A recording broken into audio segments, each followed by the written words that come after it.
માવડી જ્યારે રાહડે રમે ત્યારે ધરતી આમ ખંડાતી હોય ને એવું લાગે. ત્યારે જોગીદાન ચડ્યા એમ લાગે છે કે કણનાટ કણનડ કરંત કંકણ ખળળ તર હુર ખળખળે ગણનાટ ગણનડ ગગન ગર જત જળળ નહીં પુર જળ હળે ચમકંત વી જળ આપ ચણિયા ધળળ ધરતી ધમધમે ખમકંત ખાંડે વ્યોમ ખળબળ રાસ જગ ખોડલ રમે મારી રાસ જગ ખોડલ રમે મારી રાસ જગ ખોડલ ગરબાનો અર્થ એટલે ગ એટલે ગાવું, ર એટલે રમવું ને બા એટલે માની સામે ગાઈને રમવું એટલે ગરબા.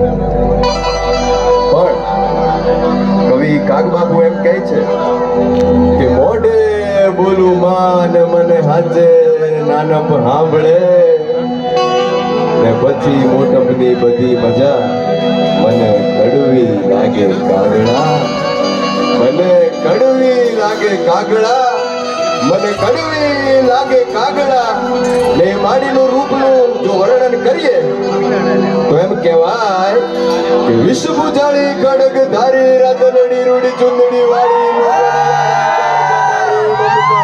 કોમળ માડી ને દિવેટે પ્રગટે જોત એ જોતની ટોચ પર બેઠી તું પગની ઉપર ચઢાવી આંખોમાં તેજ ખુલ્લા છે કેશ મરક મરક હસતા કહે કે દીકરા હું બેઠી છું ત્યાં ઊંધી ઘરનું તૂટવા ના દઉં માટલું પણ ઠોકે જો મને તો વીણતા કરાવું ઠીકરા કપાળે લખાવા ના દઉં વિઘ્ન વિટાવા ના દઉં એકય ભૂતળા. બસ આ રીતે રાખજે માડી તું મેર. એક હાકોટો કરે છે રાજીના રેડ, એક હાકોટો કરે છે રાજીના રેડ, એક હાકોટો કરે છે રાજીના રેડ. ને કરાચી થી 350 કિલોમીટર દૂર બલોચિસ્તાનની બોર્ડરે મારી હિંગળાજ બેઠી છે. પાકિસ્તાનમાં ભગવો લહેરાવ બા. પાકિસ્તાનમાં ભગવો કોઈ ના લહેરાવી શકે. સાચું કે ખોટું? એ લીલા નેજાનો દેશ છે, પણ તોય મારી હિંગળાજ માના નેજાને કોઈ ઉતારી ન શકે. હા બાપને ઈ હિંગળાજ માટે મારે કઈ કેવું હોય તો એમ કહેવાય કે રમા રમા ડમા ડમા ગમે ગમે ખમા ખમા ત્રિલોક ચંડ વાજણી પ્રચંડ પાય પેકડા પ્રત્યેક Hema પરઘલા current Devi Hingla Kalyan માતુ Mangala Kalyan માતુ Mangala. Aha ah. So guys, ready for the hip hop garba?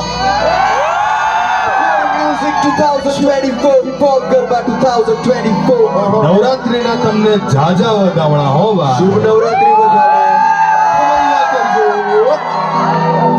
ચાલુ કરીએ છીએ.